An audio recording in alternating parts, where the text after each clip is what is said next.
अच्छा, ये provisions and contingencies IAS 37 का स्टैंडर्ड है, बहुत बहुत बहुत ज्यादा इंपॉर्टेंट है। मुमकिन नहीं है कि F7 का या SPR का पेपर हो और उसमें ये टॉपिक टच ना किया जाए, ये हर सूरत पेपर में होगा। अच्छा, अब इसमें आपने इसको अपने ACCA F3 में भी पढ़ा था, लेकिन वहां पे ये बड़ा ही मिनिमम लेवल के ऊपर था। यहाँ पे हमने इसकी 3 चीजें हमने इसकी पढ़नी है। पहला हमने इसकी पढ़नी है जी अंडरस्टैंडिंग एंड डिफरेंस, के प्रोविजन क्या है, कॉन्टिंजेंट लायबिलिटी क्या है और इनके दरमियान फर्क क्या है। दूसरा हमने इसका पढ़ना है कैलकुलेशन, और तीसरा हमने इसका पढ़ना है प्रोविजन फॉर रीस्ट्रक्चरिंग। ये जो टॉपिक है ये थ्योरेटिकल टॉपिक है और ये थ्योरी के तौर पे आ सकता है, बहुत ही इंपॉर्टेंट टॉपिक है। कहने को तो ये थ्योरेटिकल कॉन्सेप्ट है, लेकिन बहुत इंपॉर्टेंट टॉपिक है from exam point of view. तो सबसे पहले तो हम इसका थ्योरेटिकल रिवीजन कर लेते हैं, जो कि हमने ACCA F3 में भी देखा था। मैं वो ACCA F3 का एक हिस्सा अभी यहाँ पे दोबारा से रिवाइज कर लेता हूँ। आपके पास अनसर्टन लायबिलिटी होती है। देखिए, एक तो लायबिलिटी है और एक अनसर्टन लायबिलिटी है। लायबिलिटी से मुराद ये है कि मेरे पास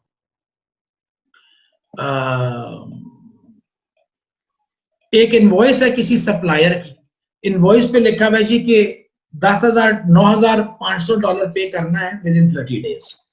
तो ये लायबिलिटी है, इसमें कोई डाउट नहीं है। कितना देना है जी? 9,500 देना है। कब देना है जी? नेक्स्ट 30 डेज में देना है। इसको हम लायबिलिटी कहते हैं। ये बिल्कुल एक अलग से चीज है। लेकिन समटाइम्स आपके पास अनसर्टन लायबिलिटीज होती हैं। अनसर्टन लायबिलिटी से मुराद ये है कि लायबिलिटी तो है, लेकिन उसका आइदर द टाइम और अमाउंट इज नॉट क्लियर। हमें ये नहीं पता कि हमने कितना देना होगा, और या हमें ये नहीं पता कि कब देना होगा। तो क्योंकि आपके पास उसके लिए कोई इनवॉइस नहीं है, आपके पास उसके लिए कोई डॉक्यूमेंट नहीं है। अगर डॉक्यूमेंट बन जाए तो वो लायबिलिटी बन जाता है। जब तक डॉक्यूमेंट नहीं है तो वो अनसर्टन लायबिलिटी गिना जाता है, क्योंकि हो सकता है कि वो कम हो जाए, हो सकता है वो ज्यादा हो जाए। इसमें वारंटीज एक एग्जांपल है, रेस्टोरेशन कॉस्ट दूसरी एग्जांपल है, और लीगल केसेस तीसरी एग्जांपल है। इसके अलावा भी हो सकता है, लेकिन यही 3 गिनती है। सर रेस्टोरेशन कॉस्ट किसे कहते हैं? अभी बता रहा हूं। वारंटी से मुराद ये कि देखो, हम टेलीफोन सेल करते हैं, हमने एक साल में 5,000 फोन सेल कर दिया। We sold 5,000 telephones and we sold them on warranty. हमने वारंटी पे बेच दिए। तो अब हो सकता है कि अगले साल, क्योंकि एक साल की वारंटी दी हुई है, तो नेक्स्ट ईयर इनमें से कुछ टेलीफोन वापस आ जाए, और जब वो वापस आएगा तो हमारे पास एक लायबिलिटी बन जाएगी कि हमने उसको ठीक करवाना है, रिपेयर करवाना है, चेंज करवाना है, कुछ ना कुछ हमें उस पर खर्चा निकलेगा। तो ये हमारी लायबिलिटी है। लेकिन कितने टेलीफोन आ जाएंगे वारंटी में वापस, ये हमें एग्जैक्टली नहीं पता, और हमारा कितना खर्चा हो जाएगा ये हमें एग्जैक्टली नहीं पता। ये हमारा एस्टिमेट है। तो लायबिलिटी तो मौजूद है, मुझे इतना तो मालूम है कि मेरे पास लायबिलिटी है, लेकिन एग्जैक्टली कितनी है ये मुझे नहीं मालूम। ये मैं अनसर्टन लायबिलिटी कह रहा हूं।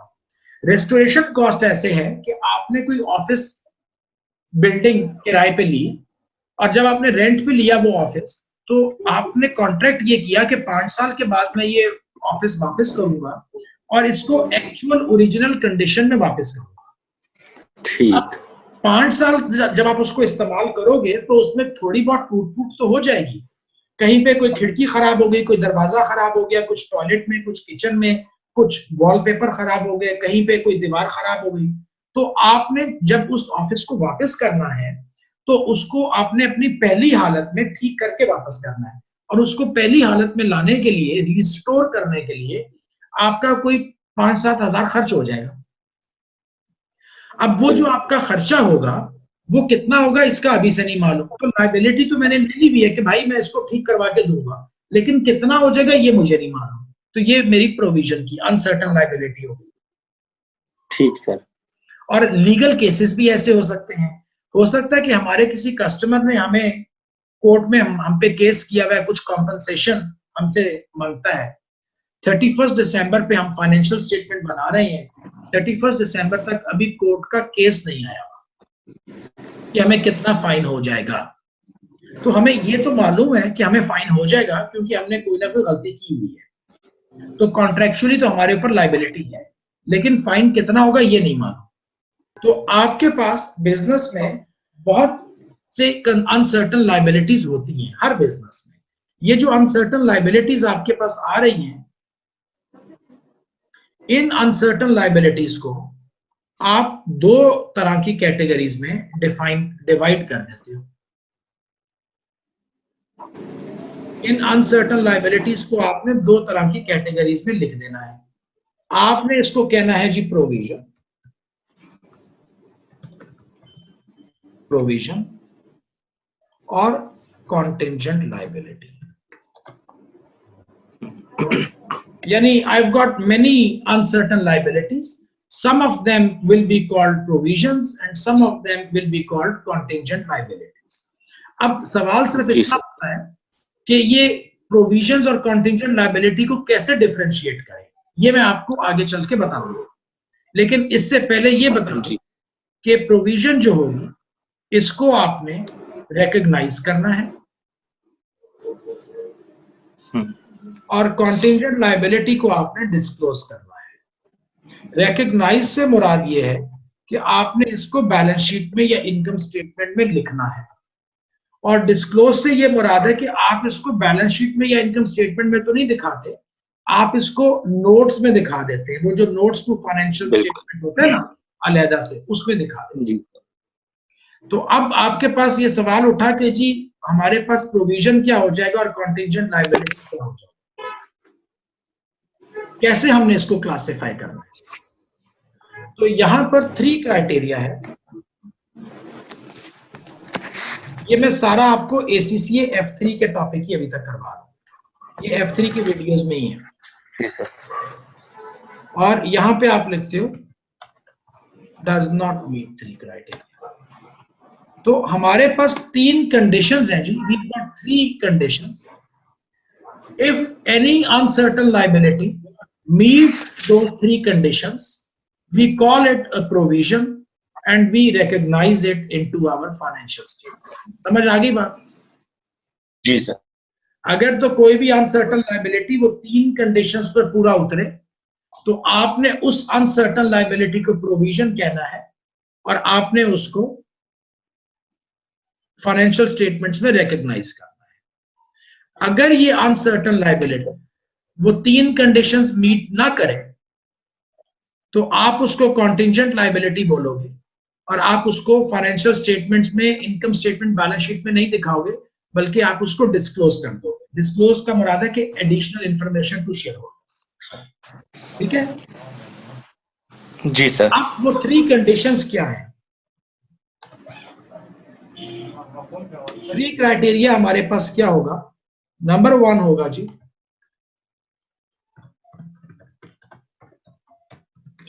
present obligation as a result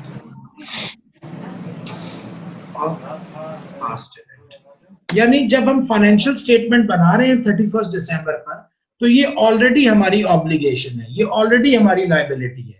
हमने उससे पहले पर, यानी ये फ्यूचर में लायबिलिटी नहीं बनेगी, ऑलरेडी हमने वारंटी पे साइन करके दे दिया है, रेंट एग्रीमेंट हमने साइन कर दिया है, हमारे पर लायबिलिटी है इसको। Number 2, probable outflow of economic benefits। Economic benefit outflow होगा जी, यानी जब भी ये इवेंट, जब whenever this event will take place you will have to pay something।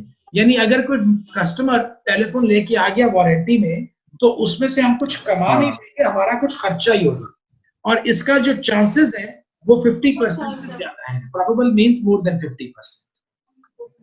Third is reliable estimate is available. Reliable estimate is available से मुराद ये है कि आप कैलकुलेट कर सकते हैं कि आपका खर्चा कितना हो जाएगा, कोई एस्टिमेट होगा, रिलायबल होगा।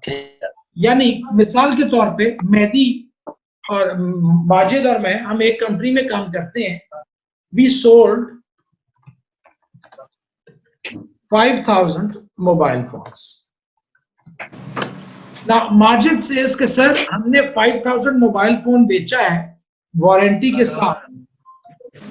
हमने वारंटी के लिए कुछ प्रोविजन बनानी है। तो मैंने बोला कि यार बिल्कुल बनानी है, क्यों नहीं बनानी, प्रोविजन हमें बनानी पड़ेगी। तो सर कितना प्रोविजन रख दूं? मैंने बोला कि मेहदी माजिद, हमारा पास्ट एक्सपीरियंस क्या है, कितने % टेलीफोन आमतौर पे वारंटी में वापस आता है? तो past experience shows that 3% of phones come back in warranty. तो माजिद ने बोला सर हमारा पास्ट एक्सपीरियंस हमें बताता है कि 3% तक हमारे फोन जो है वो वापस आ जाते हैं। तो मैंने बोला जी फिर 5,000 into 3%, इतने फोन हमारे वापस आने का पॉसिबिलिटी है। कितने वापस आ जाएंगे जी? 150 टेलीफोन्स। ठीक है। फिर मैंने पूछा कि माजिद आमतौर पे एक टेलीफोन पे कितना एक्सपेंस होता है? माजिद ने कहा सर $20 भी हो जाता है, $40 भी हो जाता है, $50 भी हो जाता है, $60 भी हो जाता है। मैंने कहा यार एवरेज कितना है? बोला कि सर ऑन एवरेज एक फोन पे $50 हमारा खर्च होता है। तो इसका मतलब है कि ये जो हमने टेलीफोन बेचे हैं इनके लिए 7,500 तकरीबन हमारा वारंटी का एक्सपेंस निकल जाएगा। ये एक्सपेंस 31 दिसंबर तक नहीं निकला, 31 दिसंबर तक ये नहीं हुआ, लेकिन अगले साल इसका होने का पॉसिबिलिटी है। तो मैंने बोला यार इसको हम वारंटी एक्सपेंस में लिखेंगे, डेबिट वारंटी एक्सपेंस। इसी साल के अंदर वारंटी एक्सपेंस 7,500 लिख दूंगा और क्रेडिट कर दूंगा प्रोविजंस को 7,500 कि ये एक्सपेंस हमने इसी साल में लिखना है, क्योंकि ये जो 5,000 टेलीफोन था इसका रेवेन्यू तो भी तो इसी साल में लिखा है ना, तो वारंटी एक्सपेंस भी तो इसी से मुताल्लिक है, इसको भी यहीं पे लिखना है। और अपना जो प्रॉफिट है उसको बड़ा कंजर्वेटिव होके प्रूडेंस पे दिखाना है, इनकम को हमेशा कम दिखाया जाता है। बिल्कुल। मेरी बात सुनो माजिद, हमने एक टेलीफोन $90 में खरीदा और 100 में बेच दिया, ठीक, तो $10 हमने प्रॉफिट कमा लिया। मैंने 31 दिसंबर को शेयर होल्डर को जाके कहा भाई हमने $10 प्रॉफिट कमा लिया, 90 का खरीदा 100 का बेचा, $10 हमारा प्रॉफिट है और $10 मैंने उसको प्रॉफिट के तौर पे भी दे दिया, उस पर टैक्स भी दे दिया। अब अगले साल मार्च में वो कस्टमर टेलीफोन लेके वापस आता है कि भाई इसको ठीक कर दीजिए। अब जब वो मार्च में मेरे पास आया तो मार्च में मेरे से कुछ $3 का खर्चा हो गया उस टेलीफोन को ठीक करने का। अब इस टेलीफोन का जो प्योर प्रॉफिट है वो तो $7 बना ना, क्योंकि 10 कमाया था, 3 बच गया, ऐसी बात है, तो 7 बनता है। लेकिन हमने पिछले साल में कितना दिखा दिया? 10। तो हमने पिछले साल में ओवरस्टेट किया था, हमें पिछले साल में 7 ही दिखाना चाहिए। ओवरस्टेटमेंट ऑफ इनकम ठीक बात नहीं है। ठीक है सर। ओके, तो ये अब कोई मुझसे पूछे कि भाई ये 7,500 कहां से आया है, मैंने कहा जी ये रिलायबल एस्टिमेट है। ये कैसे रिलायबल एस्टिमेट है? मैंने ये हवा में से नहीं लिख लिया अपने SMS से, मैंने इसके पीछे कैलकुलेशन की है। हो सकता है कि अगले साल जो एक्चुअल एक्सपेंस हो वो थोड़ा सा ज्यादा हो जाए या थोड़ा सा कम हो जाए, उसकी मैं कोई गारंटी नहीं दे सकता, लेकिन कम से कम जब मैंने एस्टिमेट बनाया था तो मैंने उसको किसी लॉजिक से बनाया था। बिल्कुल, तो रिलायबल एस्टिमेट होना चाहिए। अगर ये तीनों कंडीशंस पूरी होती हैं, तीनों, इनमें से कोई एक नहीं, ये तीनों, तो फिर आपने उसको प्रोविजन कह के बैलेंस शीट में, इनकम स्टेटमेंट में लिख देना है। ये डबल एंट्री लगा देनी है, ये डबल एंट्री लगा देनी है। ठीक है सर। लेकिन अगर इनमें से कोई एक कंडीशन भी मिसिंग हो तो फिर आपने उसको डबल एंट्री नहीं लगानी, फिर आपने सिर्फ डिस्क्लोजर नोट में लिखना है। अच्छा, वो क्या मुराद है? देखो ना, हमारा एक कस्टमर था, हमने उसको इक्विपमेंट बेचा, वो इक्विपमेंट खराब हो गया, कस्टमर का रॉ मटेरियल भी खराब हो गया, कस्टमर ने हमें कोर्ट में ले गया कि जी आप मेरा लॉस पूरा करें। कॉन्ट्रैक्ट में भी ये लिखा हुआ है कि कस्टमर का जो लॉस होगा मैं वो पूरा करूंगा, मैंने पूछा कस्टमर से, भाई आपका कितना लॉस हुआ रॉ मटेरियल का, मैं वो पूरा करने को तैयार हूँ। बोला जी 50,000। मैंने कहा भाई ले लो मेरे से। उसने बोला नहीं जी मुझे 50,000 नहीं चाहिए, मुझे तो 500,000 चाहिए। मैंने कहा यार 500,000 तुम्हें क्यों चाहिए, 4,50,000 एक्स्ट्रा क्यों मांगते हो? बोला जी कि मेरा रेपुटेशन खराब हो गया, मेरे कस्टमर खराब हो गए, मेरा ब्रांड खराब हो गया वगैरह। तो अब वो जो भी आपके होते हैं ना, वो सू कर देते हैं कुछ ना कुछ पैसे एक्स्ट्रा लेने के लिए। ठीक है। तो वो उसने अब कोर्ट में अब तभी जाते हैं, देखिए अगर दो पार्टीज राजी हो जाए तो कोर्ट में जाने की जरूरत नहीं होती। कोर्ट में तभी जाते हैं ना कि बिल्कुल। दोनों तरफ राजी नहीं है। अभी ऐसे ही है। मैं 50,000 देने को तैयार हूँ, वो 5 लाख मांगता है, कोर्ट में चला गया केस। मैंने 31 दिसंबर को वकील से पूछा कि भाई देना तो मुझे पड़ेगा, क्योंकि मेरे कॉन्ट्रैक्ट पे लिखा हुआ है कि मैंने उसको कॉम्पनसेट करना है और देने को मैं तैयार हूँ, लेकिन वो तो 5 लाख मांगता है।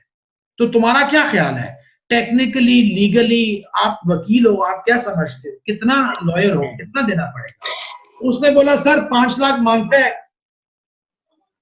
कोई फिक्र ना करे, ऐसे फालतू में 5 लाख मांगता है, 5 लाख वाली कोई बात नहीं है, उसका क्या है, वो तो 1 मिलियन भी मांग लेगा। क्योंकि कानून ये कहता है कि जितना नुकसान हो जाएगा वो कोई कानून की उसमें शिकें होंगी, कोई लॉज होंगे, ठीक है। मुताबिक आपको 1 लाख तक ही हो सकता है, 1 लाख से ज्यादा नहीं हो सकता।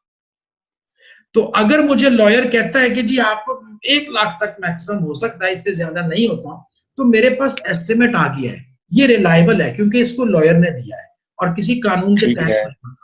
अब मैं इसको लिख दूंगा कि जी मेरे legal expenses 100,000, credit provision 100,000।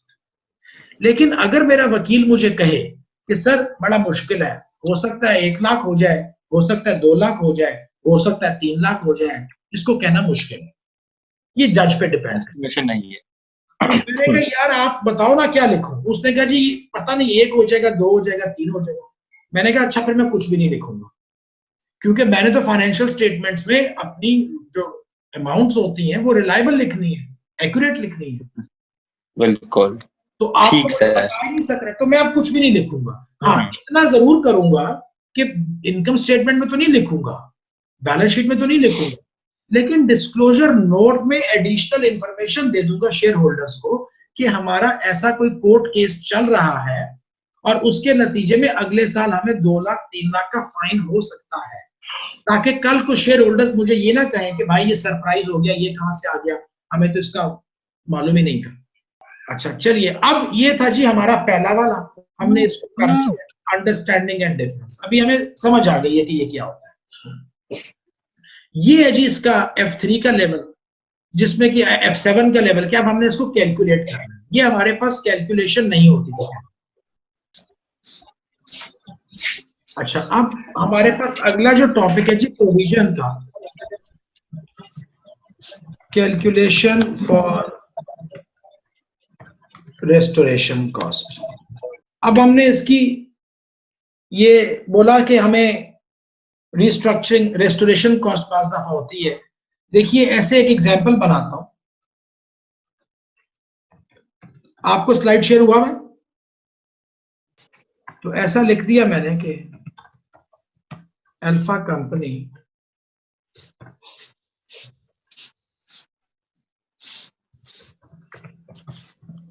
constructed a factory for 10 million USD on leased land. It was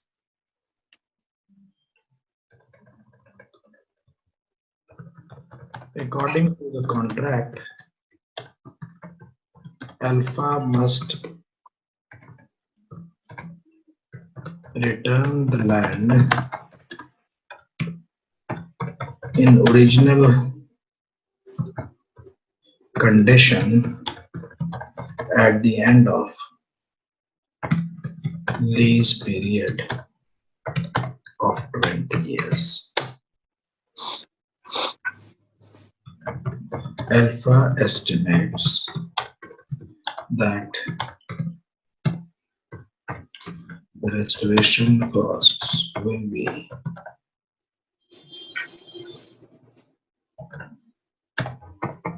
10 million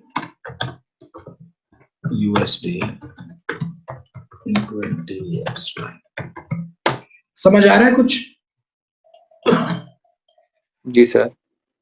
alpha ने फैक्ट्री बनाई, लैंड लिया था जी कुछ, उस लैंड पे कंस्ट्रक्शन करनी 20 मिलियन की, लेकिन 20 साल के बाद ये लैंड को वापस करना है, और जब वापस करना है तो एक्चुअल ओरिजिनल कंडीशन में वापस करना है। तो हमें इसका मतलब है कि वहां पे सब कुछ रिमूव करके उसको पहले वाली कंडीशन में लेकर आना है, और पहले वाली कंडीशन के लाने के लिए भी 10 मिलियन का एक्सपेंस हो जाएगा। और ये जो 10 मिलियन है ये आज नहीं है, ये 20 इयर्स टाइम के बाद है। तो इसका ये मतलब है कि ये हमारे पास एक पीरियड है, हमने यहां पे 10 मिलियन हमारा लग जाएगा। ये जो 10 मिलियन हमारा लग रहा है ये 20 इयर्स के बाद है, और ये हमारी एक अनसर्टन लायबिलिटी गिनी जाएगी। अनसर्टन इसलिए कि ये हमारा एस्टिमेट है, हमें किसी ने कोई कॉन्ट्रैक्ट तो नहीं किया, इनवॉइस तो नहीं किया कि भाई वो आके 10 मिलियन में ही कर देगा। हम सोच रहे हैं कि 20 साल के बाद यहाँ पे तकरीबन 10 मिलियन का खर्चा लग जाएगा। ठीक, अब हो सकता है कि वो 10 मिलियन से थोड़ा ज्यादा हो जाए, हो सकता है कि वो थोड़ा कम हो जाए, लेकिन इतना होगा। अब ये हमने, ये लायबिलिटी है, लेकिन ये जो 10 मिलियन लायबिलिटी है ये आज की टर्म्स में तो नहीं है, हमने इसकी प्रेजेंट वैल्यू ढूंढनी है। मालूम था ना प्रेजेंट वैल्यू ढूंढना, डिस्काउंट करना है। जी सर। और हमें कहते हैं कि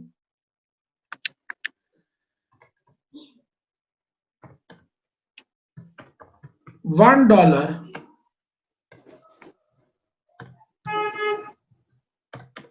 in 20 years time is equal to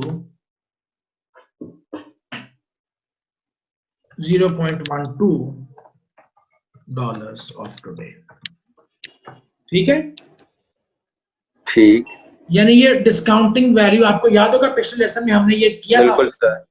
तो अब इसका ये मतलब है कि ये जो मैंने 10 मिलियन पे करना है इसको मैं मल्टीप्लाई करूंगा 0.12 से। ठीक है। तो इसका मतलब है कि इन टर्म्स ऑफ टुडे मेरी जो वैल्यू है वो ये बनती है 1.2 मिलियन है ये। ठीक सर। ये 1.2 मिलियन जो है ये इसकी आज की वैल्यू है। समझ आ गई बात?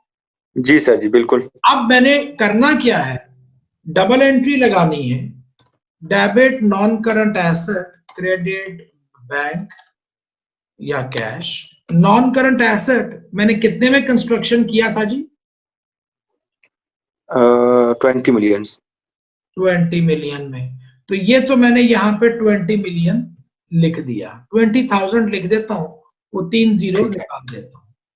उसके बाद मैंने एक डबल एंट्री और लगानी है, और मैंने कहना है debit non current asset 1.2 million, credit provisions 1.2 million. यानी अब आपको क्या दिखाना चाह रहा हूं कि ये जो 1.2 मिलियन है ये नॉन करंट एसेट के ऊपर ऐड हो जाएगा। आपकी बैलेंस शीट में नॉन करंट एसेट की कितनी वैल्यू चली गई? 21.2 मिलियन थी। हाँ, अब आपके पास नॉन करंट एसेट जो है वो 20 million plus 1.2 million, non current asset इतना हो जाएगा, और इसको आपने डेप्रिशिएट करना है। यानी देखिए, किसी भी एसेट को जो कंस्ट्रक्शन कॉस्ट होती है उसके बाद जो डेमोलिशन कॉस्ट होती है, डेमोलिशन कॉस्ट भी उसके ऊपर ही एड अप हो जाती है, क्योंकि वो एसेट का हिस्सा है। मैं ये 1.2 मिलियन क्यों दे रहा हूं? ये इसलिए दे रहा हूं कि मुझे आप वहां पे फैक्ट्री बनाने की इजाजत दीजिए। अगर मैंने कहा कि नहीं भाई मैं 20 साल के बाद यहां से इसको क्लियर नहीं करूंगा लैंड को, तो वो कहेगा भाई फिर आप फैक्ट्री भी ना बनाओ।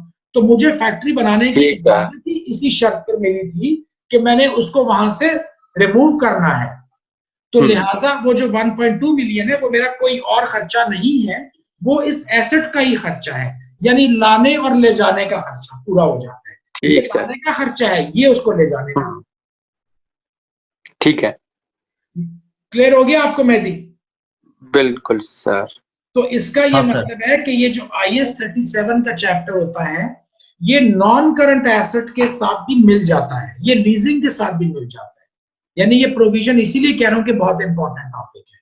तो अब ये समझ आ गया कि जो हमारी ये प्रोविजन पे अनसर्टन लायबिलिटी नॉन करंट है, ये मेरा वारंटी एक्सपेंस नहीं है। वारंटी एक्सपेंस को मैं इनकम स्टेटमेंट में डालता हूं, ये मेरा ठीक है सर। नॉन करंट एसेट के ऊपर हो रहा है प्रोविजन, ठीक है ना। ये मेरा कोई लीगल केस नहीं है, वारंटी नहीं है, ये मेरे कॉन्ट्रेक्चुअल है। एसेट को कंस्ट्रक्शन करने के लिए मैंने इसको भी पहले से एग्री किया। अगर मैं इसको एग्री ना करता तो मुझे एसेट की कंस्ट्रक्शन की इजाजत ही ना मिलती।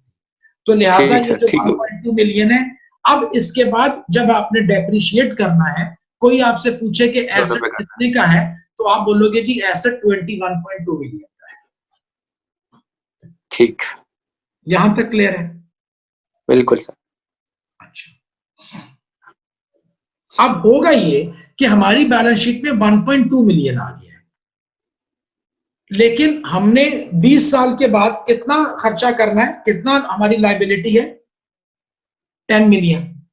10 मिलियन। अगर ये मेरी इनकम स्टेटमेंट बैलेंस शीट में 1.2 मिलियन हो, तो मैं 20 साल के बाद 10 मिलियन पे नहीं कर सकता, क्योंकि आप उतना ही पे करते हो जितना आपकी लायबिलिटी हो। तो लायबिलिटी तो 1.2 मिलियन नजर आ रही है। बिल्कुल। हम कैसे 10 मिलियन पे कर दें? यहां पे हमें जो करना है, यहां पे हमें अब अनवाइंडिंग करनी है, यानी हमें अब कंपाउंडिंग करनी है। एक दफा हमने डिस्काउंटिंग कर दिया, अब हम कंपाउंडिंग करने जा रहे हैं। अब हमने इसको इन्फ्लेट करना है, इसकी वैल्यू को बढ़ाना है, बढ़ाते चले जाएंगे हर साल इस तरीके से कि 20 साल के अंदर ये जो है 10 मिलियन में कन्वर्ट हो जाएगा। कैसे? मतलब हम फ्यूचर वैल्यू निकालना सर यहाँ अब पे। हम इसको कंपाउंड करते चले जाएंगे, अनबाइंड करेंगे। हमें कहा जाएगा कि effective interest rate of for alpha is 7%। Effective interest rate, effective interest rate से मुराद है कि ऐसा इंटरेस्ट रेट कि जिससे अगर मैं इसको मल्टीप्लाई करूं, बढ़ाता चला जाऊं, तो ये 1.2 मिलियन डायरेक्टली एग्जैक्टली 10 मिलियन में कन्वर्ट हो जाए और ऐड करते जा रहे हैं आगे। तो मैं ऐसे कहूंगा कि ओपनिंग प्रोविजन कितनी थी जी मेरे पास? 1.2 मिलियन। 1.2। और फिर मैं कहूंगा इंटरेस्ट एक्सपेंस कितने परसेंट है जी? 7%। ठीक है, यानी 1.2 मिलियन इंटू 7%, तो ये मेरे पास आ जाएगी क्लोजिंग प्रोविजन। ठीक। अब मेरे पास जब ये ओपनिंग थी, ये क्लोजिंग है, ये क्लोजिंग प्रोविजन चली जाएगी बैलेंस शीट में, और ये चला जाएगा इनकम स्टेटमेंट में इंटरेस्ट एक्सपेंस। यानी यहां पे मैंने 84 लिखा अपना इंटरेस्ट एक्सपेंस, और यहां पे मेरी वैल्यू होगी 1284 अगले साल। यहां पे 12, ठीक है। पहले साल के आखिर में ये आ गया। उसके बाद दूसरे साल में दोबारा मैंने इसको 7% से लिखा, मल्टीप्लाई किया, और 89 मेरा हो गया, और मेरी क्लोजिंग प्रोविजन जो आ गई वो आ गई, ये दोबारा सेकेंड ईयर की इनकम स्टेटमेंट में, ये सेकेंड ईयर की बैलेंस शीट में। यहाँ पे इनकम स्टेटमेंट में इंटरेस्ट एक्सपेंस 89 लिख देना है, यहाँ पे बैलेंस शीट में 1373 लिख देना है। इनकी जब डबल एंट्री बन रही होगी, इनकी डबल एंट्री ऐसे बनेगी, देखो डबल एंट्री यहां लगा दें, debit interest expense, credit provisions. Interest expense पहले साल कितना था जी? 84 था। प्रोविजन कितनी हो जाएगी जी? 84 हो जाएगी। तो अब आप देखो कि ये जो प्रोविजन पहले 1200 की हो रही थी मेरे पास, अब मैंने इसमें 84 भी ऐड कर दिया, क्योंकि मैं किसी को पे तो कर नहीं रहा, इसलिए ये लायबिलिटी में ऐड होता चला जाएगा, ये इनकम स्टेटमेंट में एक्सपेंस के तौर पे आ जाएगा। ठीक, ये मेरा फर्स्ट ईयर था जी। अगले साल सेकंड ईयर दोबारा मैंने यही एंट्री दोबारा उठा लेनी है, लेकिन अब की बार सेकंड ईयर में ये जो अमाउंट हो जाएगी ये 89 हो जाएगी। 89 है। तो हर साल ये जो अमाउंट है 80, 89 वगैरह जो कुछ भी, ये मेरा इनकम स्टेटमेंट में जा रहा है एज इंटरेस्ट एक्सपेंस, और प्रोविजन एड अप होती जा रही है। तो प्रोविजन आपके पास पहले 1200 थी, अगले साल 84 आ गई, उसके बाद ये भी आ गई, तो तीसरे साल में आपके पास 1373 प्रोविजन बन गई। ठीक, अब ये इसका कैलकुलेशन का कॉन्सेप्ट है। इसमें और 2 मिलियन कंप्लीट होना है। हाँ, 10 मिलियन, इस तरह 10 मिलियन कंप्लीट होना है। इसी तरह से ये 10-20 साल में 10 मिलियन पूरा बन जाएगा। हाँ, और 20 साल के बाद वो 10 मिलियन जाके हम पे कर देंगे। तो ये आपको टॉपिक थोड़ा सा आसान इसलिए लग गया कि मैंने यही मिलता जुलता टॉपिक आपको कहा था कि मैं आपको कुछ वो छोटी छोटी चीजें समझा रहा हूँ जो आगे चल के काम आएंगी, वो कंपाउंडिंग और डिस्काउंट। जी सर, बिल्कुल। वो फाइनेंशियल इंस्ट्रूमेंट में भी हमने कंपाउंडिंग डिस्काउंट किया था, यही चीज थी। हाँ, यही कॉन्सेप्ट वहीं पर वहां पर भी अप्लाई हो जाएगा। समझ आ गई मेरी बात? जी सर। अच्छा, अब इसके बाद क्या रह गया मेरे पास? मेरे पास इसके बाद यहाँ पे ये टॉपिक, यानी अगर आप बात करोगे ना कि कैलकुलेशन आपने कितनी करनी है, तो कैलकुलेशन के हिसाब से बस यही है। आज की डेट है 14/09/19 F7